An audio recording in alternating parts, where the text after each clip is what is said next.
You're so close I can kiss you. Why don't you? Kiss your father.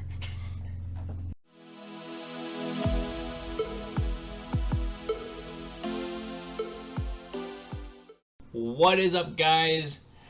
I am here once again to review. We are not only reviewing waifus, no. We are reviewing a movie. And you know why? Because god damn it, this is one of the movies that are going to make like the history of video game adaptations within Hollywood. Now, this is Comics Cons and Beyond. No longer on Comics Cons and Beyond, but on RXP here on this channel on YouTube. So, you know, we're going to do that here. Yes. We are doing this live on stream Sunday nights, PST 8, 9, I don't know yet. We're going to figure out a time and schedule for Sunday night's stream still. If you guys want the full uncut version of this video, twitch.tv/redxr98. Check it out. This, if you haven't heard of the glorious franchise of Mortal Kombat, I don't know who the fuck you are, but you need to open up the browser, leave right now, and just do a full, just look up Mortal Kombat fatalities, and you will know exactly what we're going to be thinking. Blood, violence, and cheesy one-liners, because that is all Mortal Kombat is.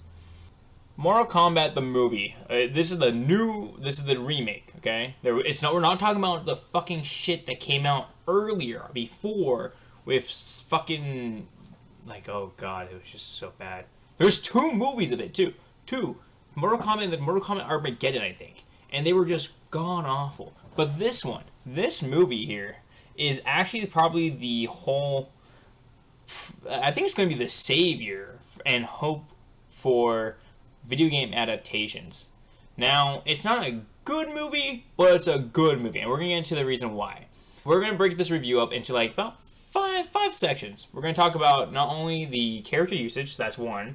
We're going to talk about the script, the story, the choreography, because Mortal Kombat is known for the fight, and did it live up to the Mortal Kombat franchise. We're going to do a score 1 out of 10 for each segment, and then do a average out of that for whatever I think it is, because fuck math and I don't want to do it. Now, they're going to try to stay as spoiler-free as possible, but if you want a full in-depth video on this film, definitely leave a like, a comment, and subscribe, because that way I know you want more of this, and I will give you more on another stream if we want to revisit this on another stream at twitch.tv/redxr98.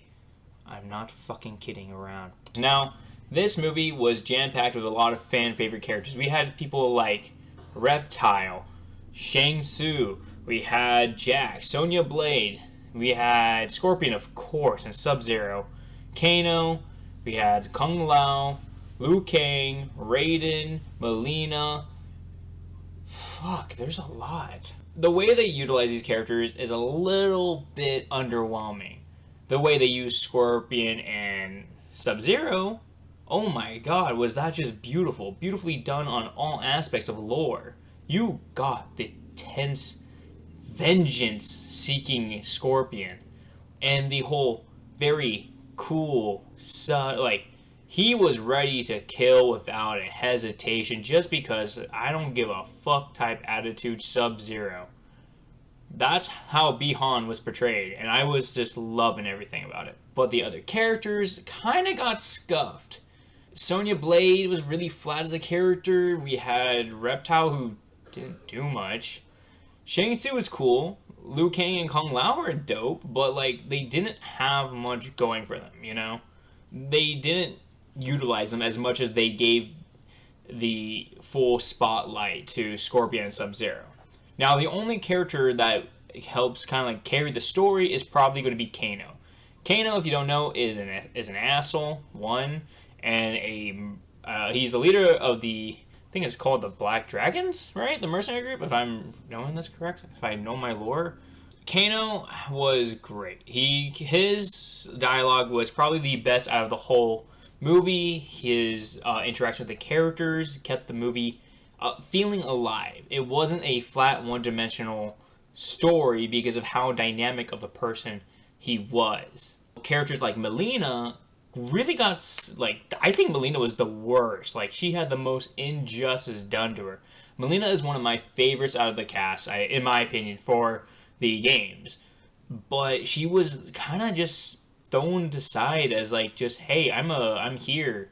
The main protagonist, Cole Young, it was made originally just for this movie.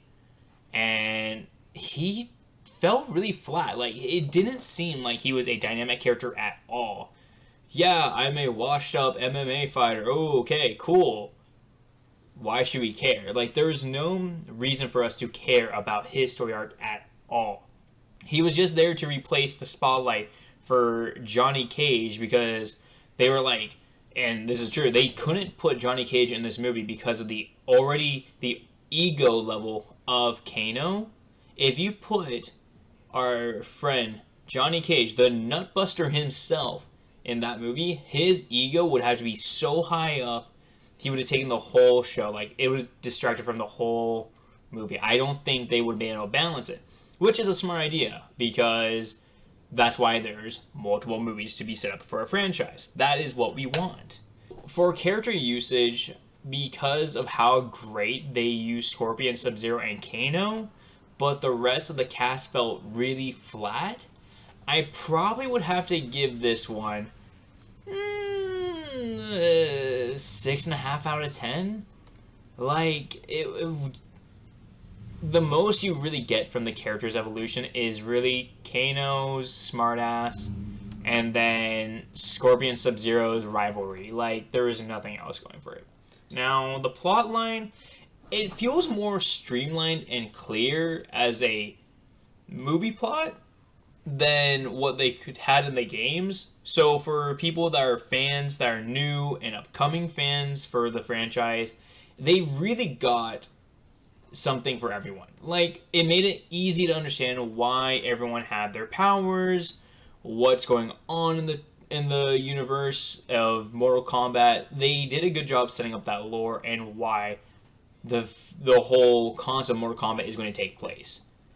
Now, for returning audiences of the Mortal Kombat games, I honestly think they did a great job keeping a lot of great elements from the lore and a lot of Easter eggs that a lot of fans could just be like, thank you. Thank you for this fan service. It doesn't have to be, like, in my face, but I understand. I see it. There were some changes that I wish they didn't make compared to the rest of our... Oh, shit. Thank you for the raid, Jenny. How you doing? How was your stream? Wait, did I, like, lurk at the end of your stream? Hold up. Let me give you a shout out. I honestly would say that even with the differences from the games, I would have to give the story probably a 7.5 out of 10. I think it was, like, probably the best part about the movie as an element, you know? With story, you have to talk about... With the story, you have to talk about the dialogue and the script. Now, the script is what you would expect from a video game adaptation. Lots of cheesy one-liners filled with a lot of references to the game to make all you fans just nerdgasm everywhere because, you know, you just gotta finish them.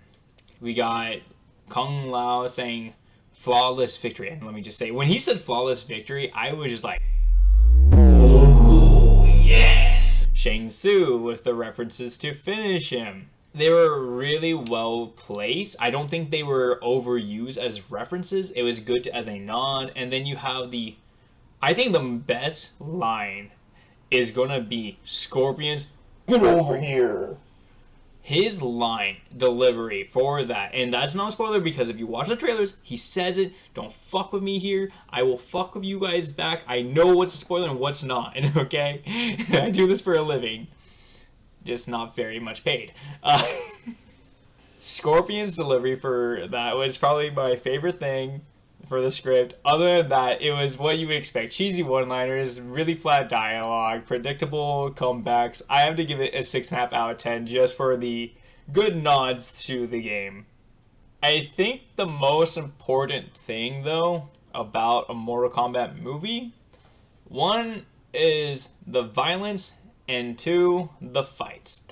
The movie starts off super strong with the first 7 minutes. Now, if you have watched if you were anywhere on social media, you probably saw the first 7 minutes streamed free upon all social media for Mortal Kombat the movie.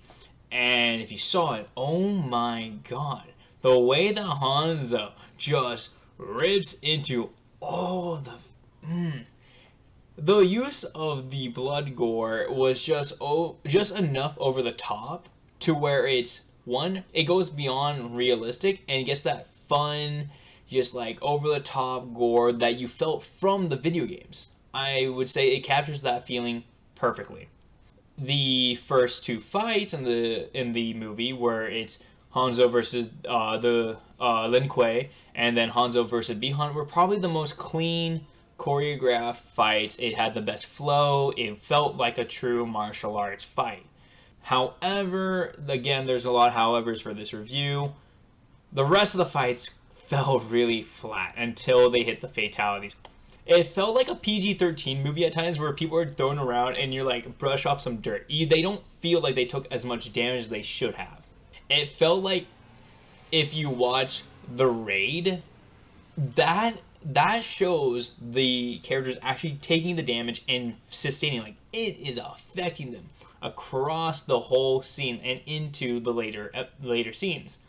I feel like a lot of the choreography was rushed, but then I have to give it okay, yeah, the time crunch for the actual release itself, the budget, and when you look into it, you can tell that they had to practice it over and over again, just one scene after the other. So with that as kind of balance out the reasoning for the stylized fighting and the weaker choreography towards the middle of the movie, I'd probably give it an 8 out of 10.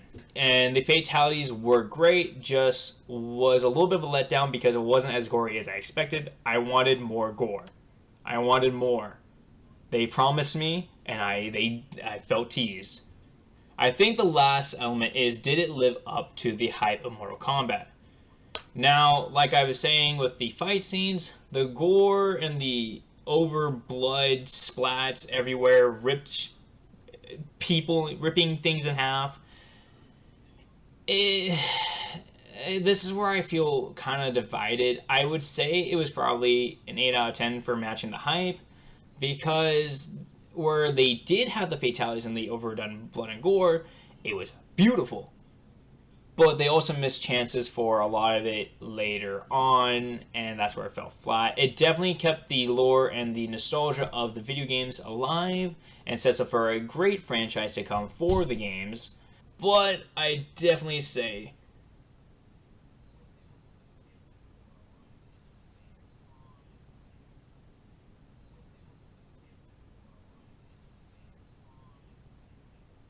Rotten Tomatoes is bullshit and never should be taken seriously.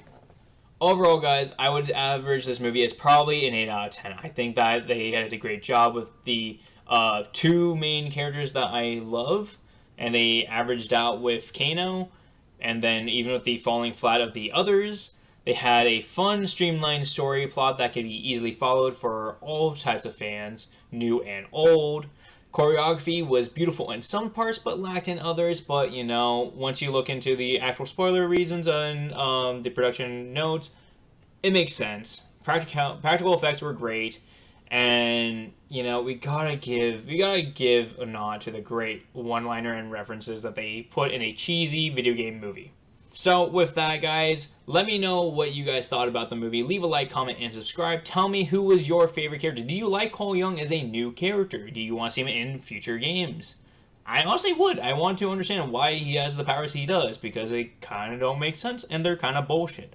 Comment down as well what you guys want to see next for other movie reviews, comics, games, whatever you guys want. See me here at RedXR98, twitch.tv/RedXR98 for the full uncut VODs. Anyways, guys, I'll see you guys next time for Comics Cons and Beyond.